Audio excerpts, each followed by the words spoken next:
Halo, berjumpa kembali dengan saya Tantan di kanal YouTube Taxation Literature, saluran informasi perpajakan yang menyediakan info perpajakan yang mantul alias mantap betul.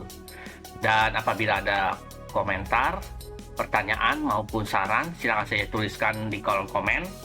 Nanti kami akan berusaha untuk meresponnya dan mohon maaf apabila kami tidak bisa menjawab komentar para sobat dan besti dalam waktu yang cepat. Jadi saya mohon kesabaran para sobat dan besti semuanya. Dan video ini saya akan khusus membahas mengenai PMK 37 tahun 2025 yang menjadi pembicaraan hangat di kalangan para penjual di marketplace yang mulai berlaku tanggal 14 Juli 2025. Dan melalui video ini saya akan menjelaskan apa saja sih hal yang perlu kita perhatikan di PMK 37 tersebut.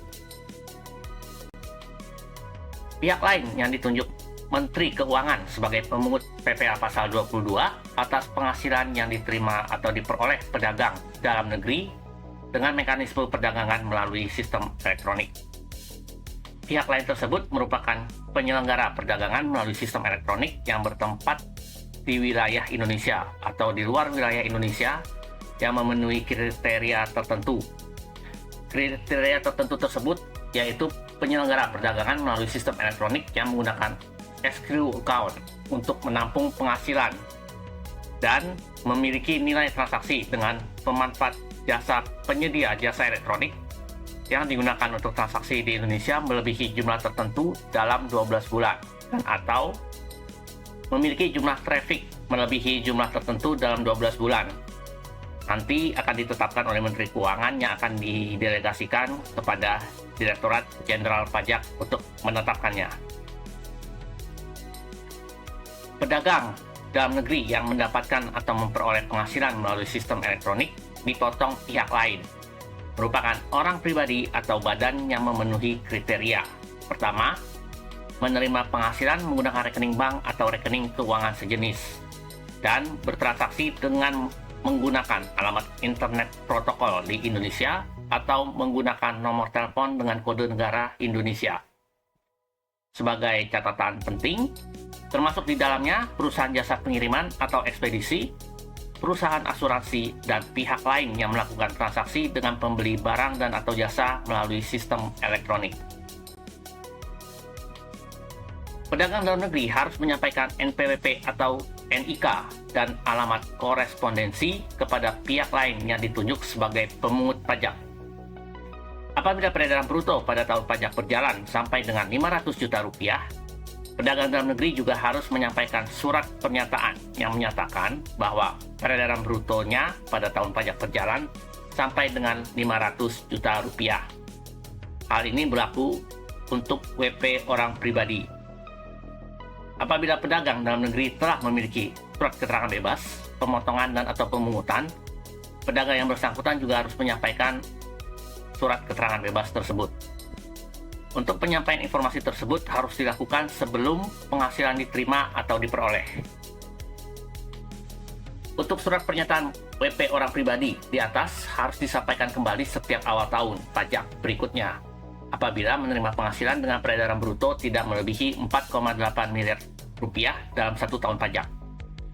Apabila pedagang dalam negeri orang pribadi peredaran brutonya telah melewati 500 juta rupiah, pedagang tersebut harus menyampaikan informasi kepada pihak lain berupa surat pernyataan yang menyatakan peredaran brutonya telah melebihi 500 juta rupiah. Disampaikan paling lambat akhir bulan saat peredaran brutonya telah melebihi 500 juta rupiah. Tata cara penyampaian informasi tersebut ditentukan pihak lain yang ditunjuk sebagai pemungut PPh pasal 22. Besarnya pungutan PPh pasal 22 adalah sebesar 0,5% dari peredaran bruto yang diterima atau diperoleh pedagang dalam negeri yang tercantum di dalam tagihan di luar PPN dan PPNBM. Saat terutang PPh pasal 22 adalah saat pembayaran diterima pihak lain yang ditunjuk sebagai pemungut. PPh pasal 22 dapat diperhitungkan sebagai pembayaran PPh dalam tahun berjalan bagi pedagang dalam negeri atau diperhitungkan sebagai pembayaran PPh final sesuai dengan Pasal 4 Ayat 2 Undang-Undang PPh, meliputi sewa tanah dan atau bangunan, usaha jasa konstruksi, atau pembelian barang dan atau jasa dari wajib pajak dengan peredaran bruto tertentu.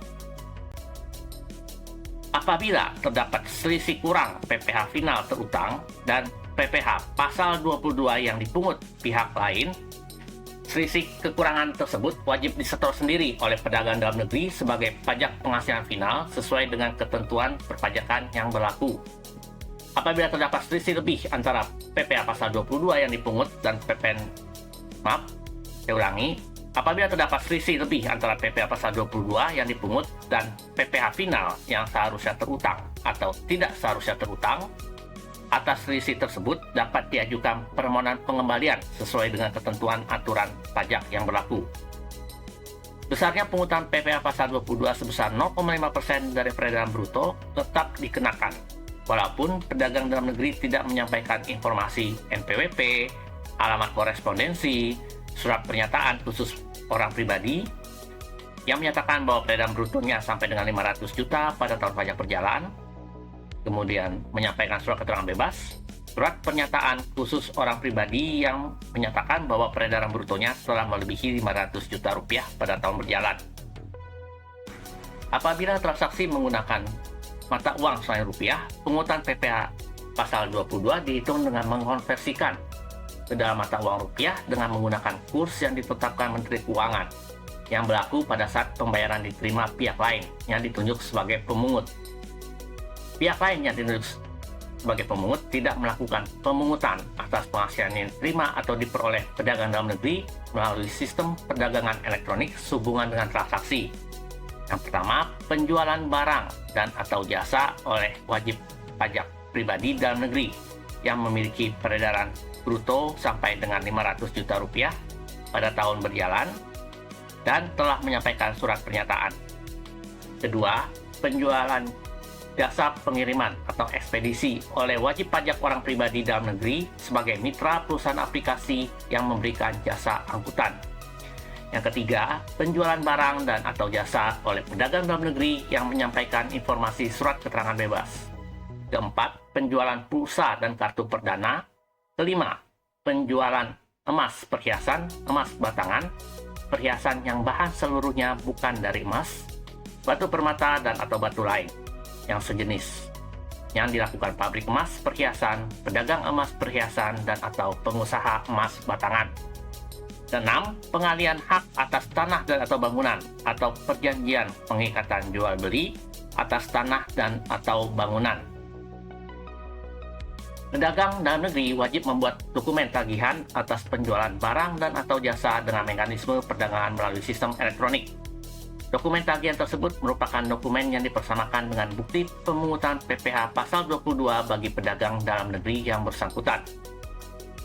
Apabila terdapat pembetulan atau pembatalan dokumen tagihan, pedagang dalam negeri wajib membuat dokumen pembetulan atau pembatalan yang merujuk pada dokumen tagihan yang dibetulkan atau dibatalkan. Dokumen pembetulan atau pembatalan tagihan dihasilkan melalui sistem elektronik yang disediakan pihak lain dan digunakan untuk transaksi perdagangan elektronik. PPh 22 yang tercantum dalam dokumen pembetulan dapat diperhitungkan sebagai pajak penghasilan dalam tahun berjalan untuk pedagang dalam negeri atau dapat menjadi bagian dari pelunasan pajak penghasilan final untuk pedagang dalam negeri yang dikenakan PPh final. Pihak lain wajib menyetor PPh 22 yang telah dipungut dalam setiap masa pajak ke kas negara sesuai dengan ketentuan yang berlaku. Informasi yang diperoleh pihak lain dari pedagang dalam negeri merupakan satu kesatuan lampiran surat pemberitahuan masa pajak penghasilan unifikasi dan dilaporkan sesuai dengan ketentuan pajak yang berlaku. Dan sebagai catatan penting juga, berlaku juga ketentuan peralihan PMK ini, yaitu penyampaian informasi yang diperoleh dari pedagang dalam negeri untuk tahun pajak 2025 paling lama disampaikan 1 bulan, terhitung sejak penunjukan pihak lain sebagai pemungut pajak. Nah, demikianlah poin-poin penting di PMK tersebut yang saya sudah jelaskan kepada para sobat dan besti agar bisa mengetahui ketentuan pemotongan PPh pasal 22 tersebut. Nanti untuk video berikutnya, saya akan mengilustrasikan beberapa contoh kasus atau contoh soal berdasarkan lampiran PMK tersebut agar para sobat dan besti lebih mudah memahami isi peraturan di PMK tersebut. Demikianlah video saya pada kesempatan kali ini, dan saya mengucapkan terima kasih atas perhatian sobat dan besti semua. Sampai berjumpa di video saya selanjutnya. Bye!